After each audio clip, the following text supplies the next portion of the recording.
Then along comes someone like Brendan Newton, a former professional bodyboarder who, as a surf photographer, and he has an exhibition of his photography on at Bellambi Lane this weekend, which is raising money for the Indigenous community on the North Coast, who, of course, have been smashed by the recent floods.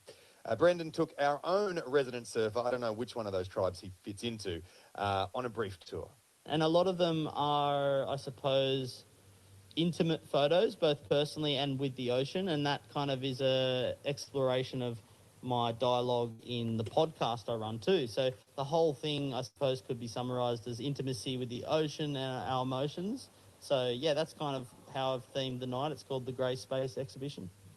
And tell us about bodyboarding as opposed to sort of as part of surfing culture. So you have, longboarders, bodyboarders, body surfers, people now riding softies. It was like a division between these groups before, but that division seems to be breaking down a lot now. Yeah, it's funny. It's easy to have a chip on my shoulder with that. I got sent in from Pipeline in 1998. Tamaya Perry told me to go in because I was a bodyboarder, and since then we've been fighting pretty hard to be kind of even keel about all that. And I think there is that culture developing now, and I think a lot of my best buddies are stand-up surfers. So as you can see on the wall, you've got Noah Dean and Keanu Miller and a bunch of the great surfers, as well as Mitch Hall and James Cates and a bunch of the great bodyboarders. And you have people like the Zion crew and well-known surfers who do everything now.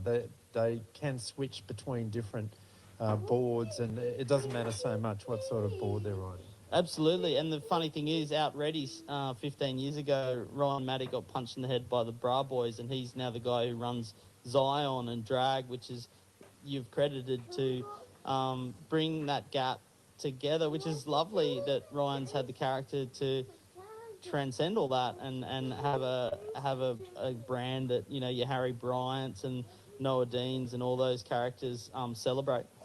And there were places that were pioneered by bodyboarders, and I guess if surfers go and look into the history of it, they would see that, like ours in the entrance to Botany Bay there, that it was bodyboarders that were riding them first. Yeah. And then there you go across the seas to Mike Stewart at Pipeline, who's credited as still probably the best wave rider on the planet and at Pipe. So it's a weird little thing. I don't know where it came from, but it's certainly kind of nice to be the underdog, really. I like sitting out local reefs and watch the surfers fly over my head and get the perfect shot.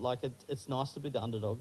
And Mike Stewart is an interesting example too, because he's one of the best body surfers you would ever see, and he can ride any wave without any device. Yeah, it's no longer really even an argument. It's like black skin, white skin. Like, why are we sort of thinking and talking about it?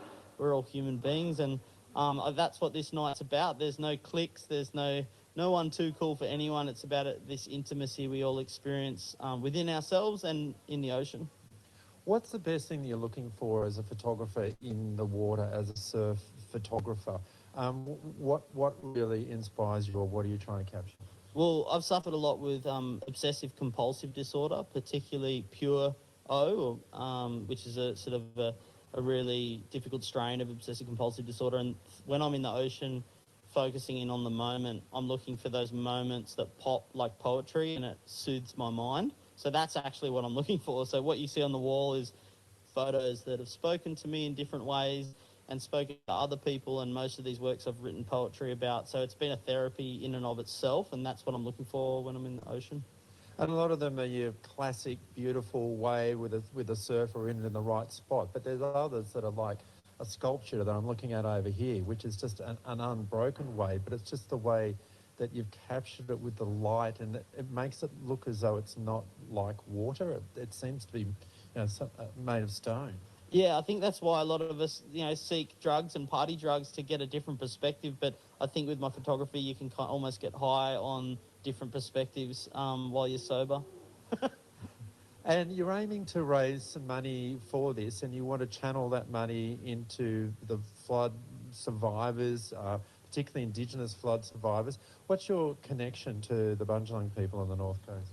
Well, I spent a lot of time down at Geringer community on the South Coast, and they're people that I consider my family in many ways. And So Aboriginal people across Australia are important. Obviously, those who are in a low SES situation in low-lying land in Lismore have completely had their lives turned upside down. So a few grand that we're going to raise on Saturday will go towards 5 trucks delivering much-needed mattresses and providing shelter for those in that situation. And like you said, many of them are Indigenous who are being supported by the great work of Kuru Mail. They've got a factory hands-on getting people loading trucks and stuff like that at the moment. So the Courier Mail, even though it's a media organisation and a newspaper, and people might have seen stories about how they lost so much, they're actually working, delivering supplies and helping people in the community. Yeah, they're a true grassroots community organisation. So yes, they are a media organisation, but that is just a mouth for a living, breathing community organisation, which is, you know, on the ground. And many of the families that work in the actual Courier Mail office are those families. So it's a real embedded organisation up in Lismore.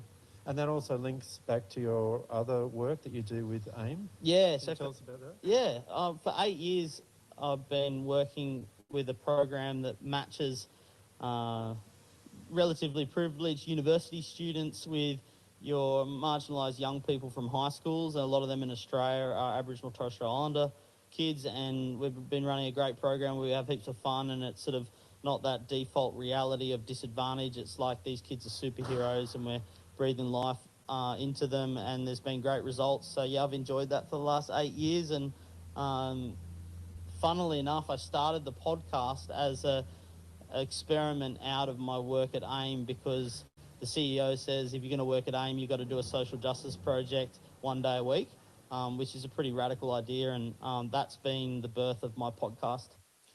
Brendan Newton, so yeah, not only a bodyboarder, surf photographer, with the Aboriginal Indigenous, Australian Indigenous mentoring experience as well, but also podcaster as well, and a fundraiser. You can check it all out at Bellambi Lane this weekend, see some of those photos. So beautifully described by Brendan and Nick McLaren, our resident surfer and reporter who went along.